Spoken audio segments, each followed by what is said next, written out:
여러분께서 보유하고 있는 부동산 또는 주식 또는 또 다른 자산들, 그 자산들은 안녕하십니까? 사람은 태어나면서 누구나 자산이란 걸 갖게 되죠. 오늘은 자산의 안녕을 물으면서 오프닝을 할 수밖에 없는 이 현실을 개탄하면서 오늘 아주 중요한 말씀을 드릴까 합니다. 한국 경제 성장이 정점을 찍고 내리막길을 걷기 시작했다라고 하는 일본의 경제지의 분석이 나왔는데요. 이른바 피크 코리아론입니다. 자, 우리가 부동산에 올인한 거, 그리고 저출산, 인구 감소, 청년 실업, 이런 총체적인 문제가 있다는 것은 인정하지 않을 수가 없습니다. 그리고 또 일본 언론이 우리나라 까기를 우리가 반박할 만한 그 무언가가 없다는 것이 참 씁쓸하고 억울할 뿐입니다. 일본 경제지 머니일이라는 게 있는데요. 한국은 끝났다라는 제목의 기사에서 한국 언론은 중국 경제를 두고 피크 차이나라는 용어를 쓰면서 중국의 경제 발전은 이제 최고점을 찍고 내림세를 기록 중이다라고 말하지만 한국이 다른 나라를 걱정할 때가 아니다 라고 기사를 썼습니다. 이 기사에 반박하려고 해도 맞는 말이기 때문에 반박할 수도 없는 것이 너무 콕 집은 이야기라서 그렇습니다. 자, 일본 경제지 머니일은요,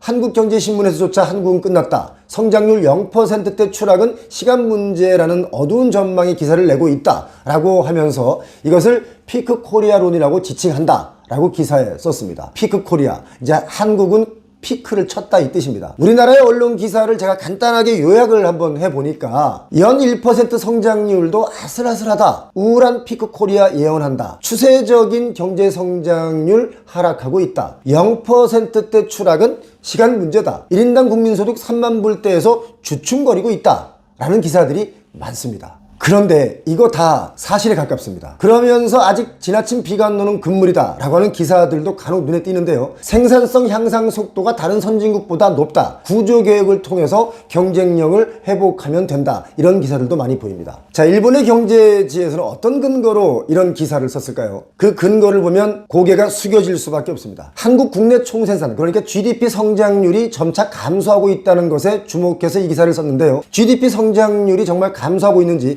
요거 간단하게 제가 팩트 체크를 해드리겠습니다. 우리나라 GDP 증가율 추이를 통계청 발표 자료를 통해서 보면 1980년대에는 평균 8.8%에서 2000년대 들어서면서 4.92%로 급감했습니다. 반토막 났죠. 그리고 2010년대에는 GDP 증가율이 3.33%였고요. 2020년대 들어서서는 이게 1.9%로까지 뚝 떨어졌습니다. 자, 여기서 우리가 생각해야 되는 것은 GDP가 떨어진 것이 아니라 GDP 증가율이 떨어졌다는 것입니다. 이걸 좀 더 쉽게 설명을 드리면 작은 기업의 비유를 해보겠습니다. 성장률이 상승해야 지속 발전 가능한 기업이라고들 하죠. 일시적으로 돈을 좀 많이 벌었지만 그 다음에 벌지 못하면 그건 성장 가능한 기업이 아니라는 뜻으로 해석됩니다. 그래서 얼마를 벌었느냐 보다 얼마나 성장하고 있느냐를 더 중요하게 보는 것이죠. 국가도 마찬가지입니다. 일본 경제지 머니일은요, 이런 통계를 인용하면서 아주 심각하다는 이야기를 했는데요. 그 이유는 바로 이겁니다. 2020년대 1.9%의 통계치라는 것이 2020년부터 23년까지 불과 4년치의 결과라는 점에서 성장의 내리막길이 앞으로는 더 가팔라질 수 있다라고 예측을 하는 것입니다. 이들이 이런 예측을 하는 것은 일본도 자기들도 똑같이 이랬었거든요. 자기들이 겪은 겁니다. 부인하고 싶지만 얄밉게도 우리와 일본은 참 많은 것이 닮았습니다. 그런데요, 일본의 경제지에서만 이런 예측을 하는 것은 아니죠. 경제협력개발기구 OECD에서는 2023년 올해 1.9%였던 한국의 잠재 성장률이 내년에는 1.7%로 또 떨어진다는 것을 전망치를 내놓았습니다. 이렇게 잠재 성장률이 떨어질 것이라는 전망의 이유를 보면 이미 우리가 다 아는 내용들입니다. 그것은 바로 인구 절벽에 의한 노동력 감소 때문이라고 분석하고 있습니다. 한국의 저출산, 고령화 현상이 심화되면서 경제 활동을 하는 생산 연령 인구가 급감했다는 것을 꼽으면서 성장 동력이 떨어졌다, 이렇게 보고 있는 겁니다. 그도 그럴 것이 우리나라는 지금요, 베이비 부모 세대분들께서 은퇴를 하고 있습니다. 그 인구가 700만 명 정도 됩니다. 어마어마한 경제활동 인구가 은퇴를 하고 있죠. 베이비 부모 세대는 보통 1955년생부터 1963년생까지를 우리가 베이비 부모 세대라고 합니다. 그런데 65년생, 66년생, 67년생, 심지어는 베이비 부모 세대를 훨씬 넘어서 72년생,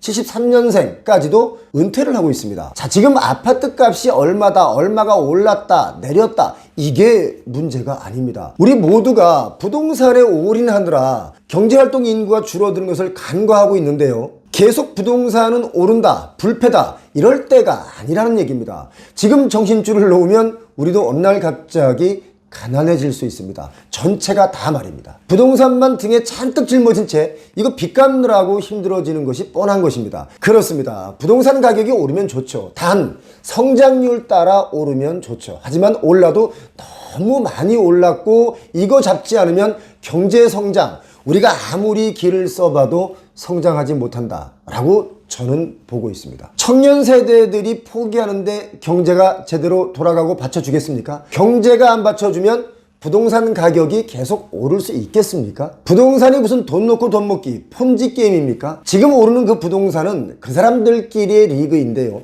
그들만의 리그도 결국 이게 부러져서 그들도 크게 가난해질 수 있습니다. 마지막에 버블을 잡는 사람은 크게 후회할 수도 있는 구간에 지금 와 있다. 이렇게 보는 게 맞습니다. 아무리 잘 나가는 프로축구, 프로야구 구단들도요.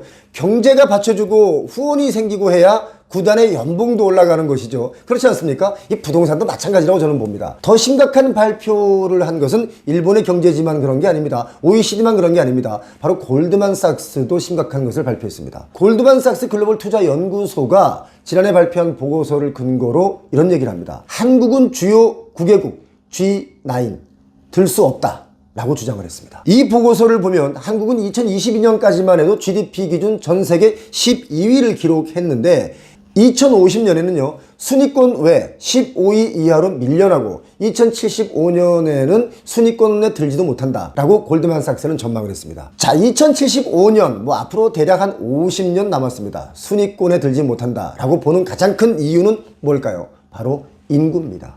팍팍 줄고 있습니다. 여기서 정말 중요한 얘기 하나 더 드리면 25년에 공급이 부족해서 집값이 폭등할 것이다 라고 말씀하시는 분들이 있는데 그거 제가 생각할 땐 전혀 그렇지 않습니다. 공급 안 부족합니다. 그리고 공급이 많을 때 집값은 올랐고요. 공급이 적다고 할 땐 오히려 집값이 더 내렸습니다. 좀 아이러니하시죠?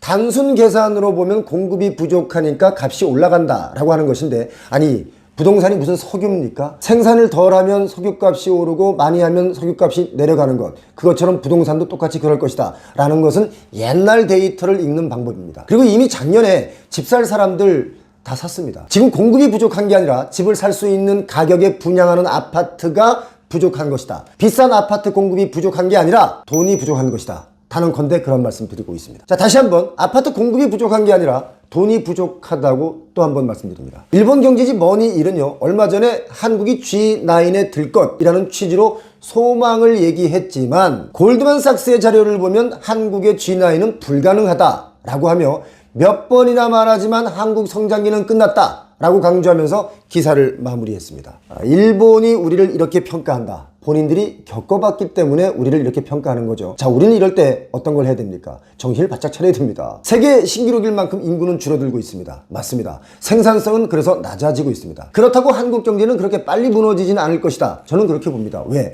우리는 특히 정말 위기에 강한 나라이기 때문에 그렇습니다. 그리고 페용호TV의 구독자분들도 위기에 강할 것이라고 저는 봅니다. 페용호TV 구독은 을입니다. 이렇게 리스크를 인지하고 있다면 그나마 준비를 할 수 있는 거 아니겠습니까? 페용호TV 시청하시는 구독자 여러분, 그리고 구독자가 아니라면 지금 얼른 냉큼 썩 구독을 설정해 주시고 알림 설정해 주시면 대단히 고맙겠습니다. 감사합니다.